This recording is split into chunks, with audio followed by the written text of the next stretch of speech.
Bonjour, c'est François-Xavier Paul Boulard, directeur du Centre du Bien-être, un organisme de formation et d'accompagnement professionnel et aussi centre d'hypnose avancée à la maison médicale Alain Vellude à Renton.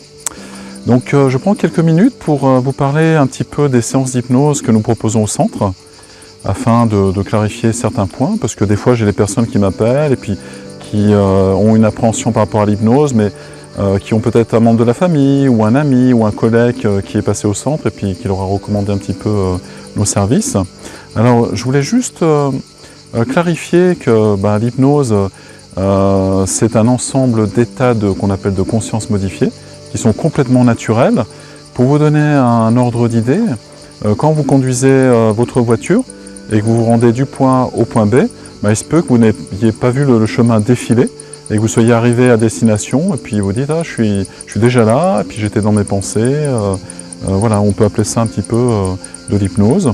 Ou alors quand vous regardez un film sur un écran de télévision, un écran de cinéma, puis vous êtes tellement dans l'histoire, l'histoire des personnages vous parle, et puis vous identifiez au personnage, vous êtes vraiment dedans, vous oubliez que vous êtes assis sur un fauteuil ou dans un canapé.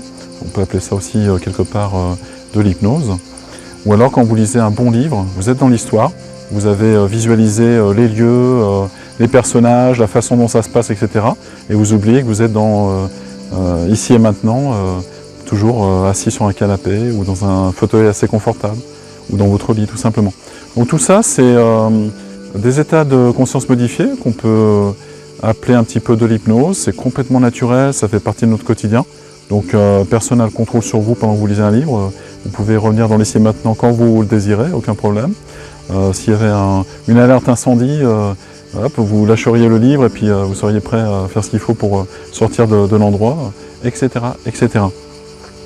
Deuxième chose que je voulais clarifier à travers cette vidéo, j'ai des fois des personnes qui ont peur que je prenne le contrôle sur elles et qui me le disent d'entrée de jeu en disant oui, je ne suis pas forcément à l'aise avec ça et bon, mon travail, c'est de clarifier les choses. Donc quelqu'un qui pratique l'hypnose, que ce soit médical ou de spectacle, il n'a pas forcément du contrôle sur le sujet ou sur la personne, dans le sens où la personne peut très bien sortir de l'état d'hypnose quand elle le désire.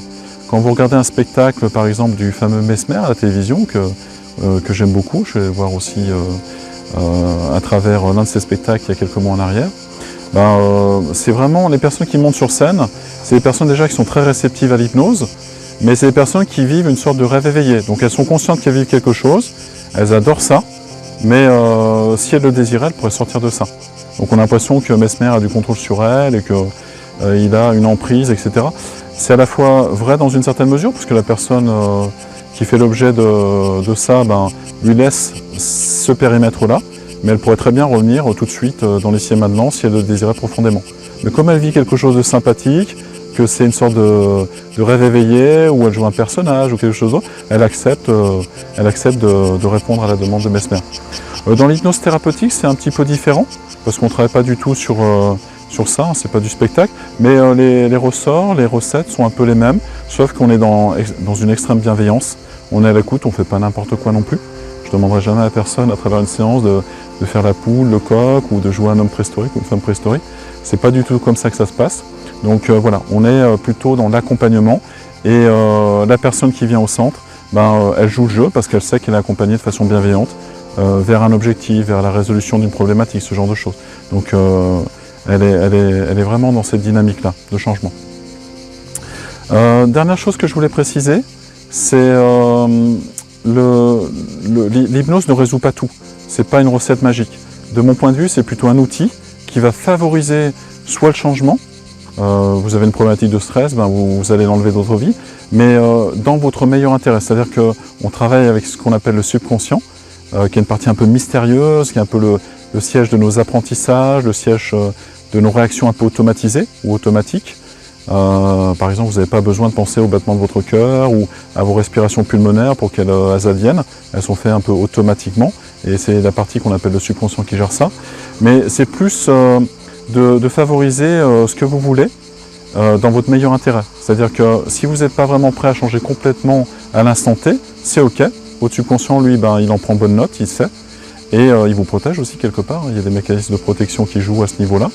Si vous n'êtes pas prêt à vous rappeler tel ou tel événement qui est traumatisant, ou Si vous n'êtes pas prêt à régler complètement votre problème de stress, il est OK avec ça. Mais il va le faire progressivement pour que ça soit progressif et que vous ne soyez pas complètement différent ou complètement changé, parce que ce n'est pas ce qu'on appelle écologique dans mon travail. Et voilà, lui, il va le faire progressivement dans votre meilleur intérêt. Et quelque part, nous, notre travail d'hypnothérapeute à ce niveau-là, c'est de lui indiquer que c'est le bon moment et que lui va gérer justement le mécanisme pour que ça soit progressif et pas soudain, immédiat, vous allez plus vous reconnaître et vous allez être presque effrayé, je dirais. Donc c'est pas le but. Voilà.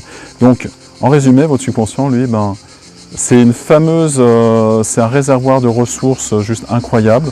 Il a quasiment toutes les solutions à vos problématiques et il va favoriser le bon moment pour que la problématique soit enlevée de votre vie, tout simplement.